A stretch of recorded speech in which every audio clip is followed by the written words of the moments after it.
హైదరాబాద్ను మరోసారి భారీ వర్షం వణికించింది. గంట వ్యవధిలోనే నగరంలోని పలు ప్రాంతాలు అతలాకుతలమయ్యాయి. భారీ వర్షం తీవ్ర విషాదాన్ని నింపింది. వరద ఉధృతికి 2 వేర్వేరు ప్రాంతాల్లో 3 వ్యక్తులు గల్లంతయ్యారు. వారి ఆచూకీ కోసం గాలింపు చర్యలు చేపట్టారు హైడ్రా సిబ్బంది. హైదరాబాద్లో వాన బీభత్సం సృష్టించింది.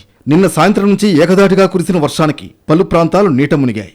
రోడ్లపై వరద నీరు చేరడంతో వాహన రాకపోకలకు ఎప్పట్లాగే ఇబ్బందులు తప్పలేదు.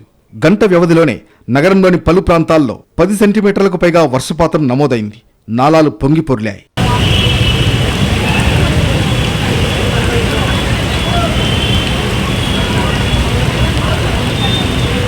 భారీ వర్షానికి పలు కాలనీలను వరద నీరు ముంచెత్తింది. స్థానికులు తీవ్ర ఇబ్బందులు పడ్డారు. వాగు పోటెత్తిందా అన్నంతలా వీధుల్లో వరద ప్రవాహం కనిపించింది. కొన్ని చోట్ల వాహనాలు నీట మునిగాయి. మల్లేపల్లిలో వాహనాలు కొట్టుకుపోయాయి.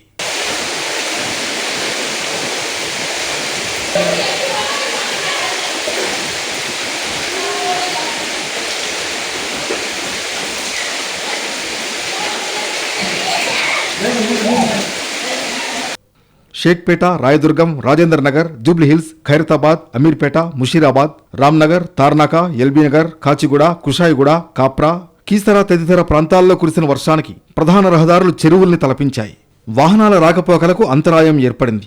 ఎక్కడికక్కడ నీరు నిలిచిపోవడంతో హైడ్రా, జీహెచ్ఎంసీ సిబ్బంది రంగంలోకి దిగి నీటిని క్లియర్ చేశారు. బంజారాహిల్స్లో జలమయమైన రహదారులను అధికారులతో కలిసి జీహెచ్ఎంసీ మేయర్ పరిశీలించారు.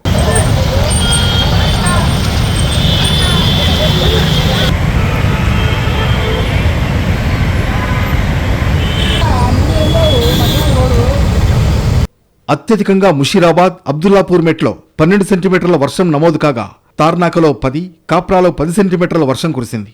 మరోవైపు హైదరాబాద్లో భారీ వర్షం తీవ్ర విషాదాన్ని నింపింది. 2 వేర్వేరు ఘటనల్లో 3 గల్లంతయ్యారు. హబీబ్ నగర్లోని అఫ్జల్ సాగర్ కాలువలో 2 గల్లంతయ్యారు. డ్రైనేజీలో మామ, అల్లుడు కొట్టుకుపోయారు. మామను కాపాడే ప్రయత్నంలో అల్లుడు కూడా గల్లంతయ్యాడు. వీరిద్దరి ఆచూకీ కోసం హైడ్రా సిబ్బంది, పోలీసులు గాలింపు చేపట్టారు. అలాగే ముషీరాబాద్లో ఓ యువకుడు నాలాలో కొట్టుకుపోయాడు. నాలాపై ఉన్న గోడపై కూర్చొని ఉండగా గోడ కూలడంతో గల్లంతయ్యాడు.